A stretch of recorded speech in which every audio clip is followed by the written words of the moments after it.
Woden was waiting for me on the steps of the old building. Mr. Payne, let's go inside. The others are anxious to begin. The others? Despite the misconception, this building actually predates the City Hall by 2 years, thus being the oldest municipal still in use here at the foot of the Brooklyn Bridge. No kidding. The old man played tour guide as he led me through a dark domed hall. The answers I was after loomed large ahead.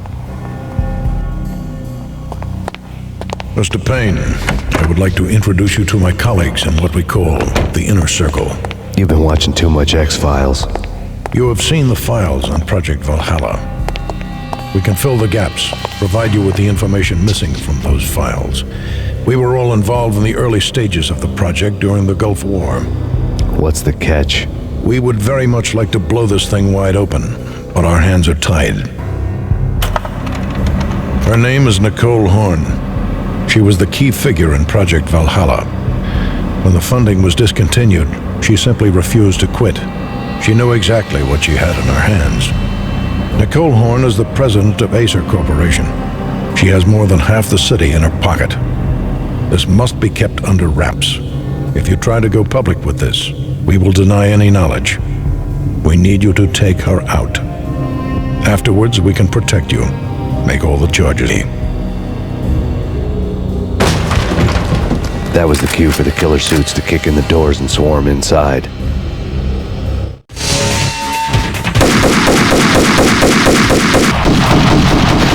was an impressive floor show, but I decided to leave early anyway. It was only a one-story fall. Lucky me.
One of the monitors showed what was left of the inner circle.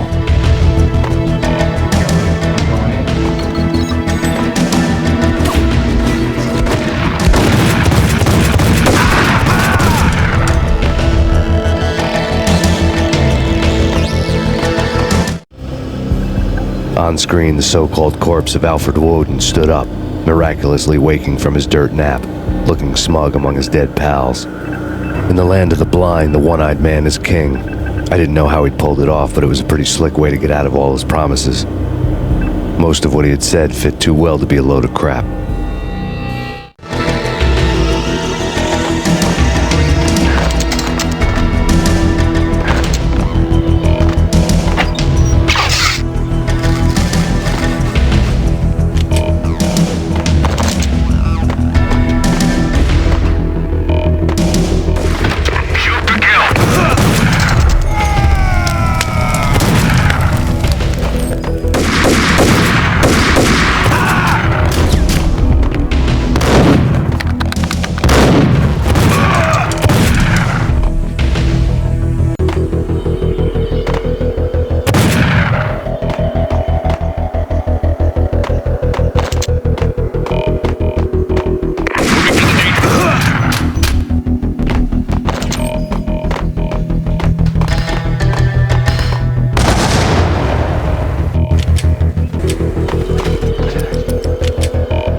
is your answer to those saying that he is actually providing a service long overdue to the city?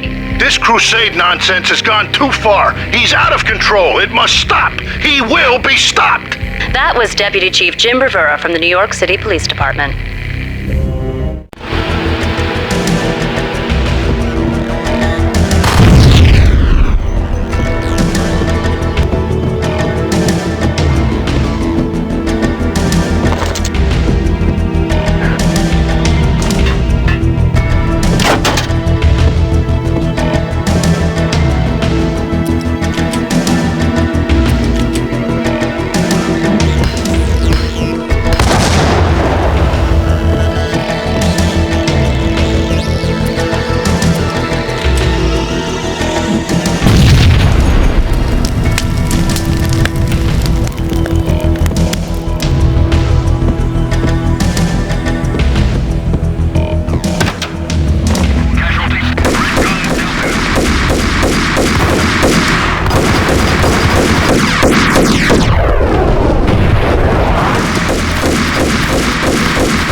Videotape lay on the desk. Nicole Horn had blackmailed the inner circle into silence. The tape came with a curt extortion note on a piece of expensive paper. I remembered Candy Dawn taping her clients in action on the side, selling the tapes to the highest bidder. I was sure that kinky sex was nowhere near Alfred Woden's worst sin, but I had a feeling that when this was over, any collateral would come in handy.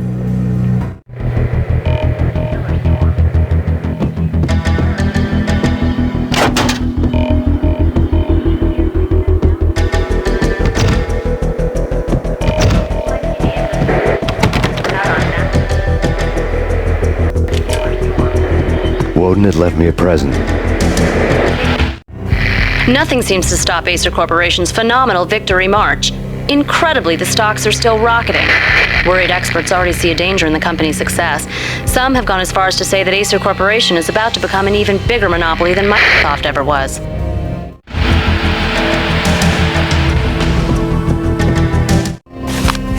Woden had taken care of my mission preps with military precision. The critical areas in the Acer Corporation headquarters blueprints were circled in red. The president's office was at the top of the building, right below her penthouse suite. The elevators were controlled by a security computer, part of the mainframe located underground below the building. The high-rise was sealed as tight as a sci-fi fortress.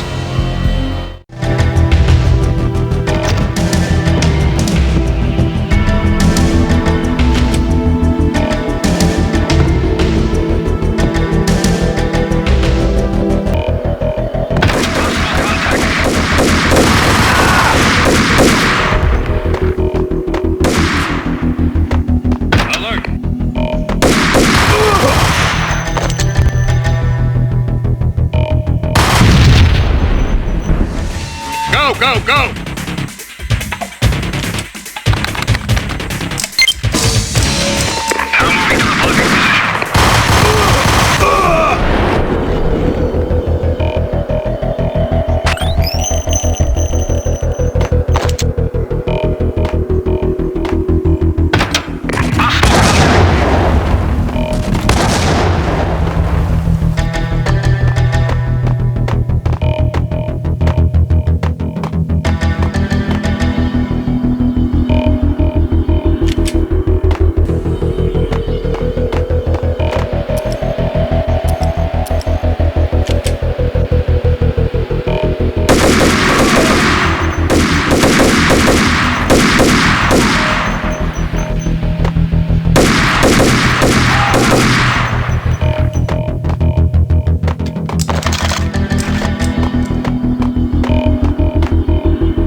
best movie ending ever? Gotta be Butch Cassidy and the Sundance Kid. A hero's end. Going out.